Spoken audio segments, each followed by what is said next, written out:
देखो ये batsman deflects a ball by an angle of 45 degree without changing its initial speed, ठीक है, which is equal to 54 kilometre per hour. तो find out impulse imparted to the ball. ठीक है, तो bat से आपने बॉल को मार दिया है, ठीक है, तो ड्राइंग वाइंग बनानी पड़ेगी। तो आप यहाँ एक बार लिख लो, डेटा कितने एंगल से डिफ्लेक्ट हुआ है, इनिशियल स्पीड वही है, ठीक है, तो मैग्नीट्यूड बराबर है V final is equal to V initial, deflection angle है 45 डिग्री, ठीक है, इनिशियल स्पीड दे रखी है आपको 54 किलोमीटर पर आवर बॉल, ठीक है, तो एम्पलीट्यूड कितना, what is the impulse, impulse imparted to the ball कितना है, जबकि मास ऑफ द बॉल भी दे रखा है 0.15 kg, ये आपको गिवन है 0.15 kg, ठीक है, 0.15 kg आपको क्या है गिवन, लिख दो उसको 0.15 kg, ये आपको गिवन, ठीक है, तो अब देख लो, आप इसमें ड्राइंग बनाओ कि 45 डिग्री का डिफ्लेक्शन एंगल आ जाए, तो देखो कैसे करोगे आप इसमें, इस तरह से कर दो इसको, ये बॉल आ रही है, बैट से मार दिया आपने, तो डिफ्लेक्शन का मतलब होता है वी इनिशियल और वी फाइनल के बीच के, करेक्ट मेथड है बेटा, आंसर इसने गलत मेथड से निकाला, ठीक है, जैसा बोल रहा है वैसे हम ऐसे ही करेंगे कि वी इनिशियल वेक्टर, ये नॉर्मल है यहाँ का, ठीक है, तो वी इनिशियल और वी फाइनल इस डायरेक्शन में हो गया, तो आपको बोल रखा है डिफ्लेक्शन एंगल होता है हमेशा फाइनल वेलोसिटी और इनिशियल वेलोसिटी वेक्टर के बीच का angle, that is called deflection angle, ठीक है, तो डिफ्लेक्शन एंगल कितना है यहाँ पर 45 डिग्री है, और इनिशियल स्पीड कितनी है 54 किलोमीटर पर आवर, तो कितना हो गया 15 मीटर पर सेकेंड, ठीक है, अब डिफ्लेक्शन एंगल 45 है, तो ये थीटा कितना हो जाएगा 130, स्पीड सेम है इसकी, बोला स्पीड सेम है,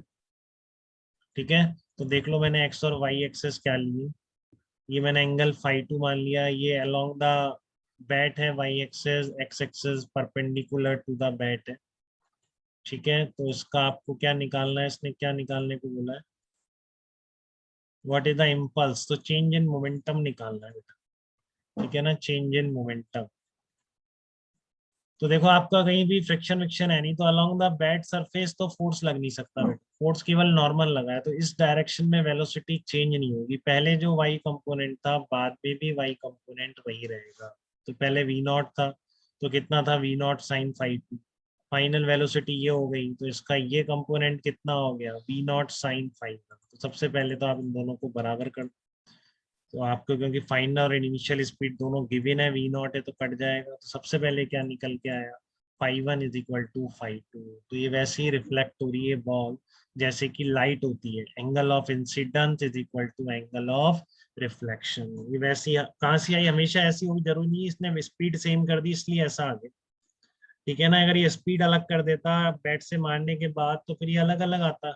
ठीक है ना, तो फिर five one equal to five two थोड़ी नहीं होता, बट इसने दे दिया आपको कि रिफ्लेक्ट होने के बाद या डिफ्लेक्ट होने के बाद बॉल की स्पीड वही रहती है, वी नॉट ही रहती है बॉल की स्पीड, ठीक है, x axis normal to the bat है, Y axis along the bat है, तो assuming all surfaces smooth no force will act on the ball along the bat, तो आपने ये कंपोनेंट दोनों इक्वेट कर दिए, ठीक है, तो five one is equal to five two equal to, अगर दोनों बराबर हो गए तो ठीक है, बीच का एंगल थीटा था, मतलब दोनों थीटा बाई टू हो गए, ठीक है, और थीटा कितना निकाल रखा है 135, तो कितना आ जाएगा 67.5 आ जाएगा, ठीक है, तो सबसे पहले तो आपने अलोंग द बैट डायरेक्शन में वेलोसिटी सेम करके five one is equal to five two equal to 67.5 degree निकाल दिया, अब चेंज इन मोमेंटम निकालने से आपको कोई नहीं रोक सकता है, क्योंकि आप क्या लिखेंगे, पहले p initial vector, initial direction में मोमेंटम कितना है cos five two sine five, ठीक है, तो कितना आया है, ये आया m b naught cos five two minus i cap, क्योंकि एक्स है तो minus i cap, plus sine five two j cap आ गई, ठीक है, फाइनल मोमेंटम क्या आया cos five one i cap plus sine five one j cap, तो cos five one i cap plus sine five one j cap आ गया, तो चेंज इन मोमेंटम कितना है फाइनल माइनस इनिशियल, देखो ये तो कट जाएगा, ठीक है ना, क्योंकि five one is equal to five two है, जे कैप वाला कट जाएगा, कितना आया momentum change to m b naught cos five, तो जितना मोमेंटम चेंज उतना इम्पल्स, तो इम्पल्स का मैग्नीट्यूड कितना आ गया to m b naught cos five, mass दे रखा है, वी नॉट दे रखा है, फाई की वैल्यू रिप्लेस कर दो, ठीक है, फाई आपने निकाला है ना अभी 67.5, वो यहाँ पर रिप्लेस कर दो, तो ये आ जाएगा मैग्नीट्यूड। डेफिनेटली आंसर नहीं मैच करेगा, ठीक है, क्योंकि इसने ऐसे नहीं किया, इसने डिफ्लेक्शन की डेफिनेशन गलत लेके किया है, ठीक है, जो बहुत आप गलती एग्जाम में मेन से एडवांस भी नहीं करेंगे बेटा। डिफ्लेक्शन का मतलब है फाइनल और इनिशियल, तो ये एंगल 45 होना चाहिए जो मैंने लिया, तो ये बिल्कुल एब्सोल्यूट मेथड है इस प्रॉब्लम को करने का, ठीक है, बट डेफिनेटली आंसर ऐसे मैच नहीं करेगा क्योंकि इसने गलत किया है, ठीक है। इसने क्या बोला है कि इसने डिफ्लेक्शन एंगल इसको ले लिया 45, ये बिल्कुल सही नहीं है। आपको पता है कि दो वेक्टर्स वी फाइनल वेक्टर और वी इनिशियल वेक्टर के बीच का एंगल कौन सा होगा, ये जो एंगल, ठीक है, तो आंसर इस प्रॉब्लम का यही सही है। बट अगर मैच कराना है तो फिर 45 डिग्री आपको ये लेना है, ठीक है। तो पहले आपका ये एंगल आया था कितना, 135 का शायद। अब अगर आप गलत मेथड से करेंगे तो फिर आपको ये एंगल क्या लेना चाहिए, 22.5 लेना चाहिए, तो बिल्कुल वैसे ही बाकी वैसा ही है, 2 mv0 cos फाई आ जाए, तो 2 mv0 cos फाई में आप फाई की जगह आप डालेंगे 22.5, 22.5 डिग्री, वहां पे आपने डाला था 67.5 डिग्री, तो आंसर तो अलग आना ही, ठीक है। तो आंसर कितना आया, यहाँ पर आया 4.2 किलोग्राम मीटर पर सेकेंड, जबकि एक्चुअल आंसर क्या होना चाहिए 1.722, बट ये गलत आंसर आपकी एनसीईआरटी बुक से मैच कर जाता है,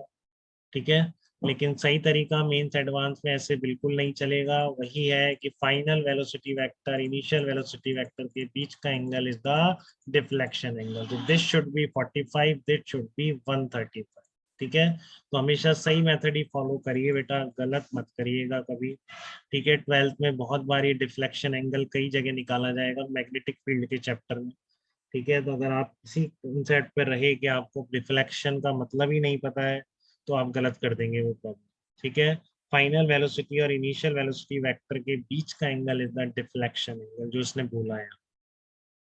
ठीक है ना, जो इसने बोला है कि deflects by an angle of 45 degree without changing its initial speed, तो impulse imparted to the ball, तो ये आपका इम्पल्स का आंसर आ जाएगा,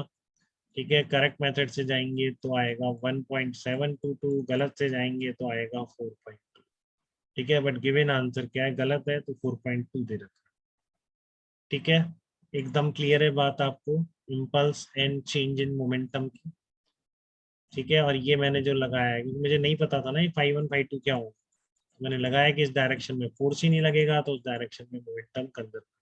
फोर्स किस डायरेक्शन में आ रहा है, नॉर्मल डायरेक्शन। बोलिए कोई डाउट तो नहीं है किसी को इस प्रॉब्लम, एकदम क्लियर है 5.20 आप